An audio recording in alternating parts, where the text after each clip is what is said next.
రవితేజ గారు కూడా అలాగే ఆటోగ్రాఫ్ ట్రై చేశారు. హ్మ్. అక్కడ ఆడిందని చెప్పేసి.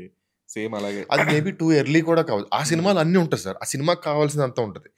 మేబీ 'రవితేజ' గారు ఇమ్మీడియేట్‌లీ ఆఫ్టర్ 'ఈడియట్' అనేది మేబీ అది ఒక ఆ ఇదై ఇమేజ్ ఉండొచ్చు. ఎక్స్‌పెక్ట్ చేయలేదనుకుంటా. మేబీ ఇప్పుడు నేను 'రవితేజ' గారిని నా సినిమా సార్ ఆ రోజుల్లో నేనప్పుడు బీటెక్ చేస్తున్నాను.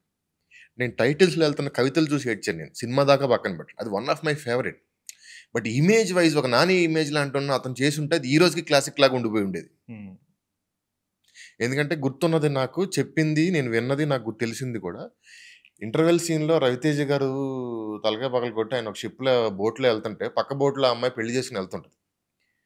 కింద నుంచి "అన్నా ఎళ్ళిపోతున్నారు ఎయ్యి నా కొడుకుల్ని" ఆ సినిమా అది కాదు. అవును. ఆడియన్స్ అప్పటికి 'రవితేజ' నుంచి ఇమేజ్ నుంచి ఎక్స్‌పెక్ట్ చేస్తున్న ఇమేజ్ ఇది నుంచి వేరు. ఎక్స్‌పెక్ట్ చేసేది ఉంటది సార్ అది. అవును. డెఫినెట్‌గా. ఈవెన్ 'శంకర్దాదా ఎంబీబీ' మన 'శంకర్దాదా జిందాబాద్' లాంటి సినిమాల్లో కూడా చిరంజీవి గారు కొడతంటే పవన్ కళ్యాణ్ వచ్చి ఆపడం ఏంటి? పవన్ కళ్యాణ్ వచ్చింది నేను హై ఫీలే అది కాదనను. చిరంజీవి బట్ కొట్టాలి కదా! చిరంజీవి కొట్టాలి మనకి.